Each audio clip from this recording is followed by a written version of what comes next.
साथियों welcome to basic educator. साथियों नवोदय विद्यालय समिति की रिक्रूटमेंट का नोटिफिकेशन जैसे कि आप लोगों को पता है कि 15 जुलाई के लिए टेंटेटिव था, बट अभी तक नहीं आ पाया। तो उसके पीछे काफ़ी सारे रीज़न हैं, और जैसे कि आप लोगों को पता है कि एनटीए में समस्या वगैरह थी और इंटरनल वैकेंसी का असेसमेंट वगैरह भी चल रहा है, और उसमें आपकी जो पीछे रिक्रूटमेंट हुई थी उसका जो पैनल है वो भी अभी भी लाइव है। तो बहुत सारे रीज़न हैं, तो और टेक्निकल क्या प्रॉब्लम है उसके बारे में अभी विशेष अपडेट नहीं है, बट जिस वजह से वो रिक्रूटमेंट डिले हो पा रहा है, तो हो जा रहा है ज़्यादा। बट आप मानिए कि ये रिक्रूटमेंट आना है और जल्द ही आएगा। इस महीने नहीं आया तो नेक्स्ट मंथ तक आ जाना चाहिए नोटिफिकेशन। तो इसके रिगार्डिंग किस साथी ने ये आरटीआई लगाई थी, तो आरटीआई में जो रिप्लाई आया है उसके अकॉर्डिंग हम जो वैकेंसीज़ आने का अनुमान है वो लगा सकते हैं कि किस पोस्ट के लिए कितने वैकेंसीज़ आ सकती हैं इस रिक्रूटमेंट में, जो कि आपका वैकेंसी पोजीशन के अकॉर्डिंग है कि 31/3/2024 को क्या वैकेंसी पोजीशन थी।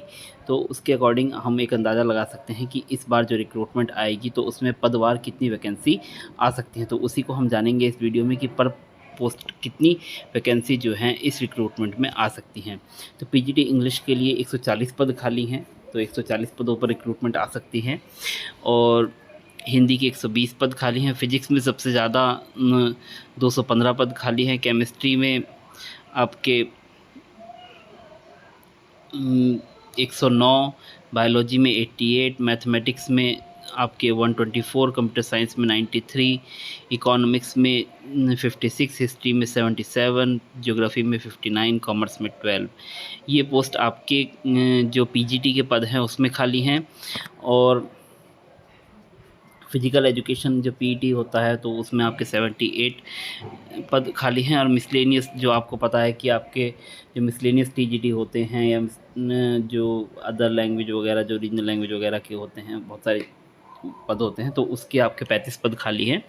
इसके अलावा जो टीजीटी के जो मुख्य पद हैं वो उसमें टीजीटी हिंदी में आपके 133 पद, टीजीटी इंग्लिश में 147, मैथमेटिक्स में 92, साइंस में 68, कंप्यूटर साइंस में सबसे ज़्यादा 649। जैसे कि आप लोगों को पता है कि कंप्यूटर साइंस में टीजीटी के पद नहीं होते थे, पहले सिर्फ पीजीटी होता था कंप्यूटर साइंस, टीजीटी नहीं होता। तो इस बार पहली बार टीजीटी कंप्यूटर साइंस के जो पद हैं वो इंट्रोड्यूस किए गए हैं, और जो आपका क्वालिफ़िकेशन है उसको भी रिवाइज़ किया गया है। पहले बीटेक वाले जो कैंडिडेट्स हैं वो आपका बिना बीएड वगैरह किए हुए पीजीटी के लिए एलिजिबल हो जाते थे, बट इस बार बीटेक वाले बीटेक, बीसीए, बीबीए, वो बीटेक, बीसीए और बीएससी कंप्यूटर साइंस, इन सबको टीजीटी में डाल दिया गया है। और इसके साथ साथ बीएड भी कंपलसरी कर दिया गया है कि बीएड आपका होना चाहिए, तभी आप एलिजिबल होंगे टीजीटी कंप्यूटर साइंस के लिए। पीजीटी के लिए ऐसे ही आपका MTech, MSc, MCA computer science कर दिया गया है। तो कंप्यूटर साइंस में सबसे ज़्यादा पद है, 649 पद है। एक बहुत ही बड़ी अपॉर्चुनिटी है कंप्यूटर साइंस के, अगर कोई शिक्षक बनना चाहते हैं तो। और इसके साथ साथ सोशल साइंस में 91 पद हैं। थर्ड लैंग्वेज, हाँ, जो थर्ड लैंग्वेज है उसके आपके 349 पद हैं। पीईटी मेल के आपके 63 है। साथियों इसमें थोड़ा करेक्शन है, जो मैंने अभी आपको फिजिकल एजुकेशन बताया था, यहाँ पे ये पीईटी का पद नहीं है।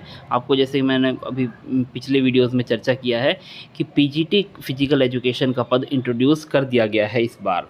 यानी कि पहले पहले सिर्फ पीईटी होता था, पीजीटी फिजिकल एजुकेशन का कोई पद नहीं होता था। तो ये जो ये फिजिकल एजुकेशन देख रहे हैं, ये पीजीटी फिजिकल एजुकेशन के, तो जिन्होंने एमपीएड वगैरह किया हुआ है तो वो इस बार पीजीटी फिजिकल एजुकेशन के लिए अप्लाई कर सकते हैं।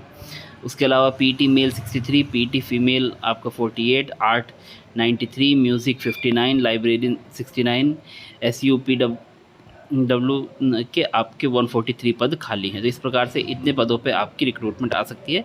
और ये वैकेंसी जो है ये चेंजेबल है, क्योंकि जैसे कि आपको पता है कि डायरेक्ट रिक्रूटमेंट ड्राइव और स्पेशल रिक्रूटमेंट ड्राइव दोनों की जो जॉइनिंग का प्रोसेस है वो अभी भी चल रहा है, और वेटिंग लिस्ट आ रही है, और अभी भी वेटिंग लिस्ट आने की उम्मीद है।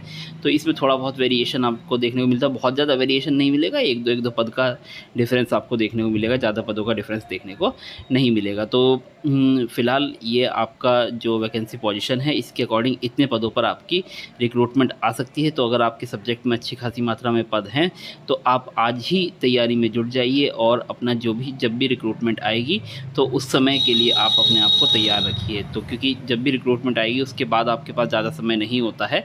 तैयारी करने वाले पहले से ही तैयारी करना शुरू कर देते हैं किसी भी चीज़ के लिए। तो इस प्रकार से ये अपडेट है कि इतने पदों पर आपकी रिक्रूटमेंट आ सकती है। बाकी रिक्रूटमेंट कब आएगी देखिए, इसके बारे में एनवीएस से हेडक्वार्टर से कोई विशेष मतलब अपडेट नहीं मिल पा रही है, बट होपफुली इस महीने नहीं आई है तो सितंबर महीने में हम जहाँ तक है रिक्रूटमेंट देख सकते हैं नोटिफिकेशन उसका। और फिर उसके बाद 2-3 महीने के अंदर अंदर ही आपके जो एग्ज़ाम वगैरह है वो सब काम निपट जाएगा। तो आप लोग अपना तैयारी को दुरुस्त रखिए। धन्यवाद। इस प्रकार की जानकारी के लिए आप बने रहिए बेसिक एजुकेटर के साथ। चैनल को सब्सक्राइब कीजिए, वीडियो को लाइक कीजिए और अपने साथियों के साथ शेयर कीजिए। Thanks for being with basic educator.